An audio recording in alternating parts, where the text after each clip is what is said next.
Hello my friends and welcome back. Thank you very much for being with me again today.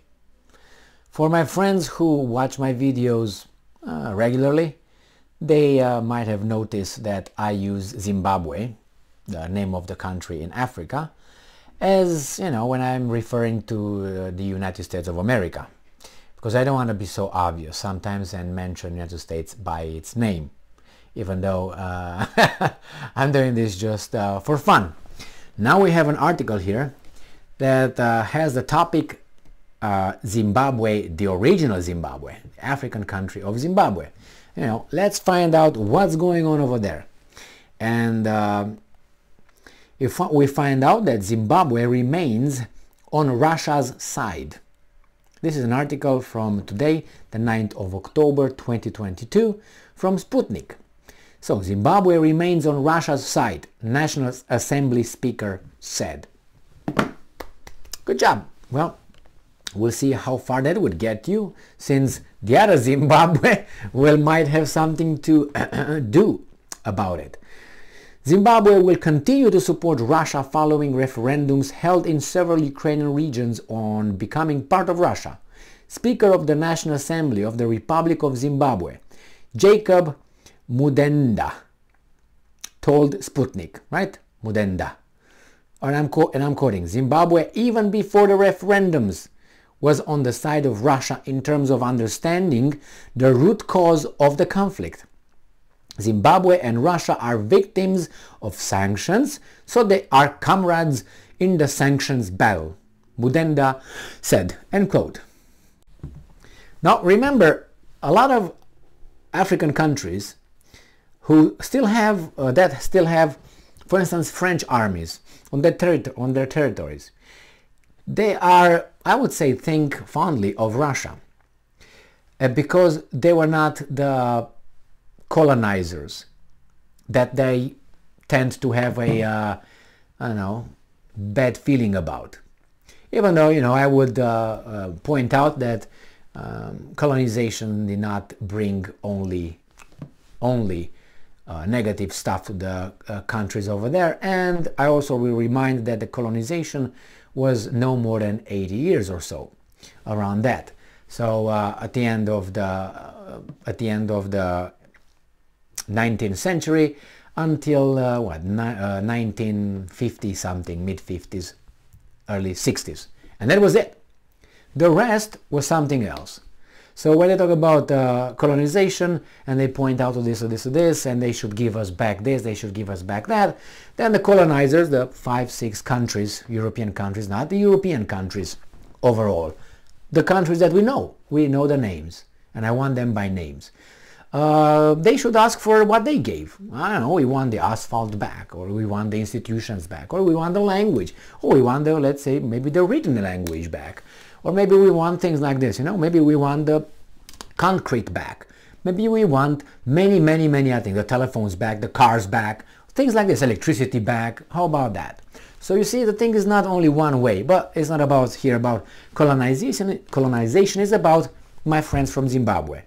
And these Zimbabweans, right, they were called Rhodesia and all that, and they had farmers, and they had this, and they had that, and with the help of Western countries, liberal countries, they got their country back.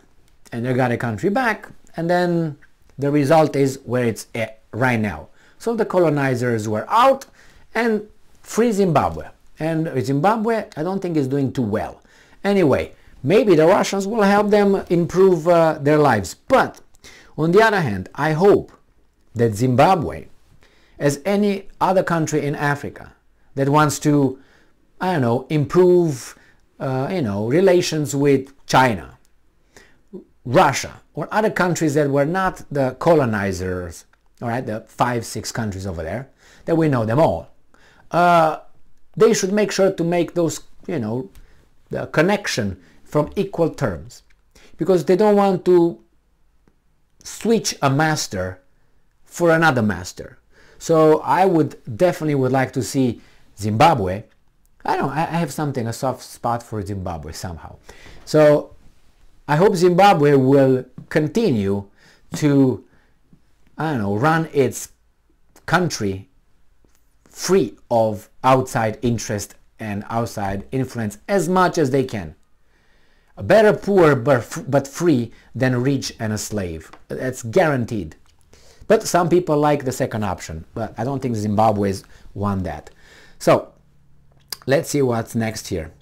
Nonetheless, he pointed out that Zimbabwe had not made any official statements on recognizing the referendum results, since the recognition of the results of various international processes is initiated by the Cabinet of Ministers on behalf of Zimbabwe's president, and other branches of government cannot make any statements until the cabinet announces its decision. All right, that's a process, and I'm pretty sure and certain that Zimbabwe will follow.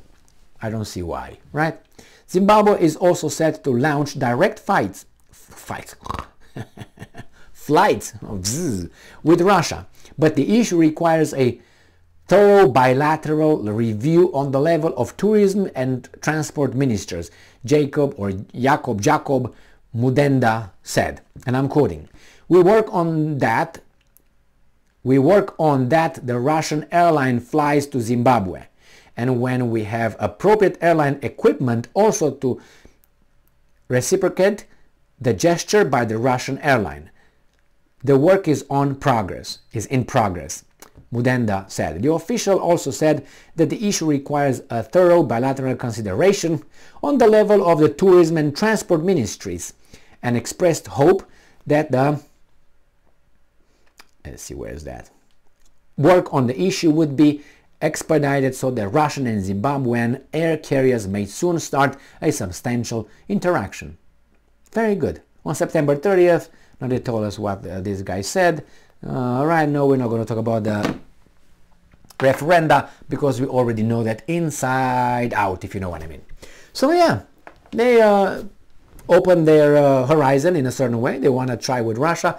And remember, a lot of African countries, I would say they have a positive view on Russia, because when Russia was part of the Soviet Union backed a lot of communist socialist guerrillas in Africa with the help of Cuba, if you remember.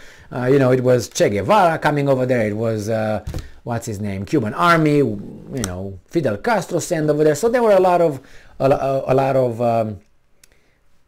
help against the colonizers. Let's put it this way. So Zimbabwe, good. Try to stay independent and continue to be independent, and don't let other people dictate your life, good or bad. You do it in the family. That's why I would advise. But that's my my advice, my preference, and try to do business with any country. Do business with the United States of America, do with Russia, do with North Korea, do with Iran, with whomever you need to do to increase the standards of living of your citizens, of your people. Do that. Thank you very much for being with me again today. Stay strong, stay smart, look for the truth, and be just.